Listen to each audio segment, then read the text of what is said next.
बिस्मिल्लाहिर्रहमानिर्रहीम। Today's topic of discussion is histology of circulatory system. इस chapter के में हम बेसिकली कुछ इंपॉर्टेंट डिफरेंस को लिखेंगे। सबसे पहला जो डिफरेंस होगा वो कंटिन्यूस कैपिलरी, फेनेस्ट्रेटेड कैपिलरी और डिसकंटिन्यूअस कैपिलरी, इनके दरमियान होगा। तो यहाँ पर मैंने 3 कॉलम बना ली है जो काफ़ी ज़्यादा अनइक्वल है। कंटिन्यूस के लिए मैंने काफ़ी ज़्यादा स्पेस दे दी है, फेनेस्ट्रेटेड और डिसकंटिन्यूअस के लिए काफ़ी ज़्यादा कम।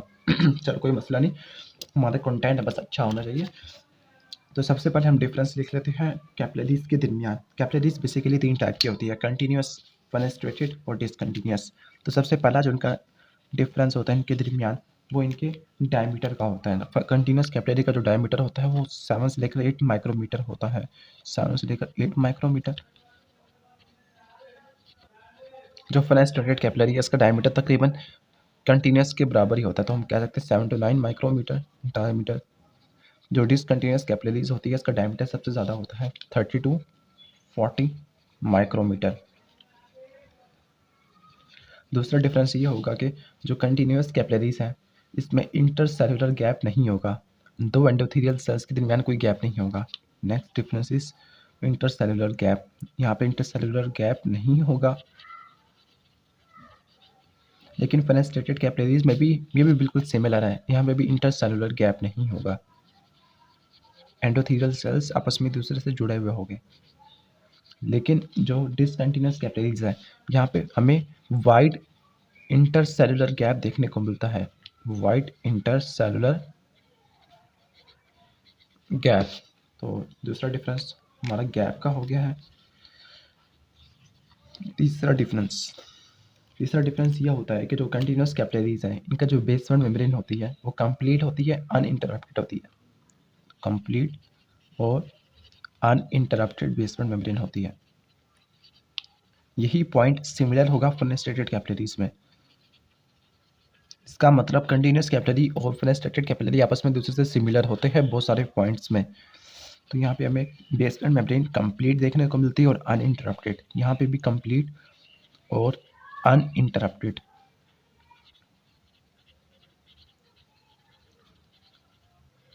लेकिन यहाँ पे जो बेसमेंट मेम्ब्रेन होगी वो इनकम्प्लीट होगी और वह इंटरप्टेड होगी, इनकम्प्लीट होगी और इंटरप्टेड होगी। तो इनकम्प्लीट और इंटरप्टेड बेसमेंट मेम्ब्रेन देखने को मिलेगी डिसकंटिन्यूअस कैपिलरीज के अंदर। नंबर 4 ये होगा कि तो कंटिन्यूअस कैपिलरीज में कोई पोर्स या फेनेस्ट्रेशन नहीं होगी। यहाँ पे लिख देते हैं नो पोर्स और फेनेस्ट्रेशन। फेनेस्ट्रेटेड कैपिलरी में पोर्स या फेनेस्ट्रेशन होगी, लेकिन वो पोर्स फेनेस्ट्रेशन डायाफ्राम से कवर होगी और डायाफ्राम प्रोटियोग्लाइकेन की कवरिंग होगी। तो यहाँ पे पोर्स हो गए और वो पोर्स डायाफ्राम से कवर हो गए, कवर्ड बाय डायाफ्राम ऑफ प्रोटियोग्लाइकान। जो डिसकंटिन्यूअस कैपिलरीज है इसमें भी फेनेस्ट्रेशन होती है, लेकिन वो फेनेस्ट्रेशन या पोर्स डायाफ्राम से कवर नहीं होते। Pores not covered by diaphragm. Number 5 देख लेते हैं। जो एंडोथेलियल सेल्स होते हैं कंटिन्यूअस कैपिलरी के वो आपस में जुड़े हुए होते हैं ओक्लूडिंग जंक्शन के जरिए। तो यहाँ पे हमें ओक्लूडिंग जंक्शन देखने को मिलेगा जो कि टाइट जंक्शन होता है। ओक्लूडिंग जंक्शन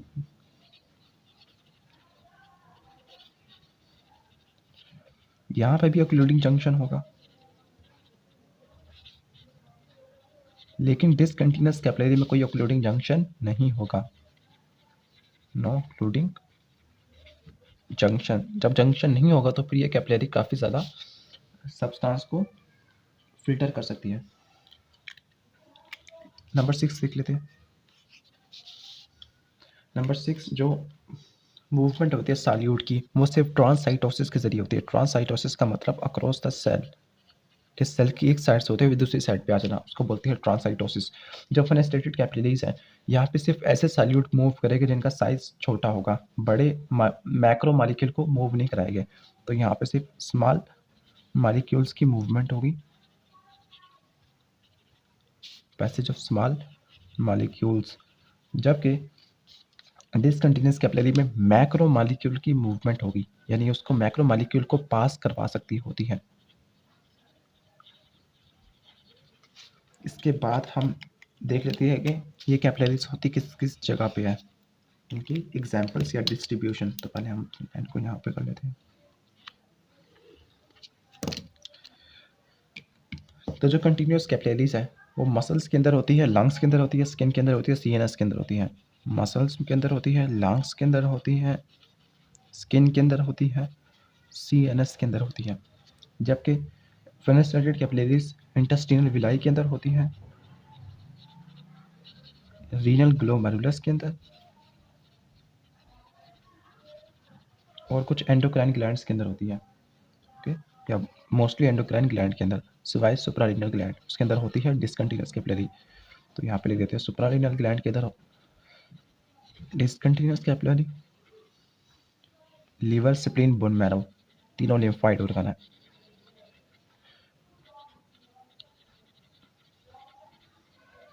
तो ये था बेसिक डिफरेंस कंटिन्यूअस कैपिलरी और डिसकंटिन्यूअस कैपिलरी के दरमियान। इसके बाद हम देख लेते हैं कि जनरल पैटर्न क्या होता है लार्ज वेसल्स का, कि जो आर्टरीज, वेन्स, इनमें कौन कौन सी लेयर्स होती है और हर लेयर की क्या प्रॉपर्टी होती है। तो यहाँ पे लिख देते हैं जनरल पैटर्न वेसल्स का।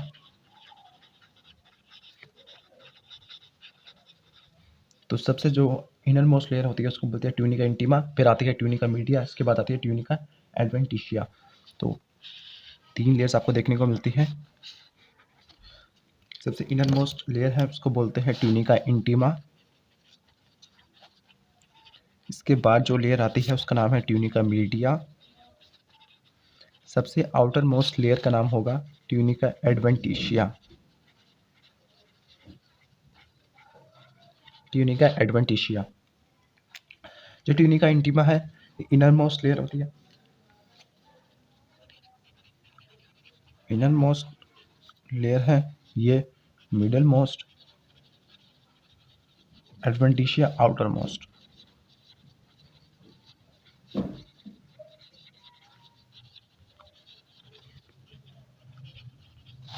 जो ट्यूनिका इंटीमा होती है बेसिकली यहाँ पे एंडोथीलियल सेल्स होती है लुमिनल सेल सरफेस के ऊपर। तो ये बेसिकली किस पर मुश्तमिल होगी, एंडोथीलियल सेल्स के ऊपर। वो एंडोथीलियल सेल्स ल्यूमिन को फेस करेगा तो हम इसको बोल सकते हैं लुमिनल सरफेस। और यहाँ पर हमें लूज कनेक्टिव टिश्यू देखने को मिलेगा एंडोथीलियम से नीचे, तो इसको हम बोल सकते हैं लूज कनेक्टिव टिश्यू। और इसकी एनाटॉमिकल साइट होगी लूज कनेक्टिव टिश्यू, ये मौजूद होगा सब एंडोथीलियल।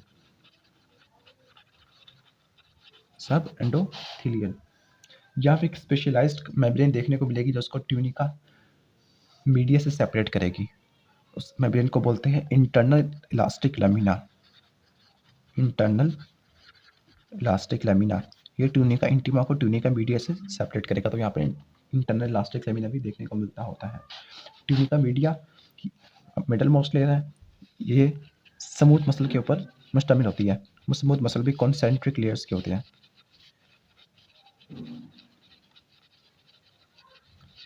इसके साथ साथ हमें यहाँ पर कोलेजन और इलास्टिक फाइबर भी देखने को मिलता है। कोलेजन फाइबर और इलास्टिक फाइबर भी देखने को मिलता है। यहाँ पे एक एक्सटर्नल इलास्टिक लैमिना होता है जो ट्यूनिका मीडिया को एडवेंटिशिया से सेपरेट करता है। तो एक्सटर्नल इलास्टिक लैमिना इसको एडवेंटिशिया से सेपरेट करता है और जो इंटरनल इलास्टिक लैमिना है इंटीमा को मीडिया से सेपरेट करता है। लास्ट लेयर है ट्यूनिका एडवेंटिशिया, सबसे आउटर मोस्ट लेयर होती है। यहाँ पे भी कोलेजन और इलास्टिक फाइबर्स होती है लेकिन ये लॉन्गिट्यूडनल डायरेक्शन के अंदर होते हैं। यहाँ पे कंसेंट्रिक था, यहाँ पे longitudinal direction, longitudinally arrange collagen plus elastic fibres. Basically जो लार्ज आर्टरीज होती है उनमें कुछ स्पेशलाइज्ड फीचर्स भी होते हैं। मसलन लार्ज आर्टरीज की अपनी एक ब्लड सप्लाई होती है और एक अपनी नर्व सप्लाई होती है। जो ब्लड सप्लाई यानी एक छोटी सी आर्टरी किसी और आर्टरी का सप्लाई करी हो तो उसको बोलते हैं वेजा वजोरम। वेजा वजोरम। और एक नर्व जो किसी वेसल को सप्लाई कर रही है उसको बोलते हैं नर्वी वजोरम। ये था बेसिक ओवरव्यू सर्कुलेटरी सिस्टम के बारे में। एक दो डिफरेंस रह गए हैं उसको नेक्स्ट वीडियो में कवर करेंगे। Thanks for watching this video. अल्लाह हाफिज़।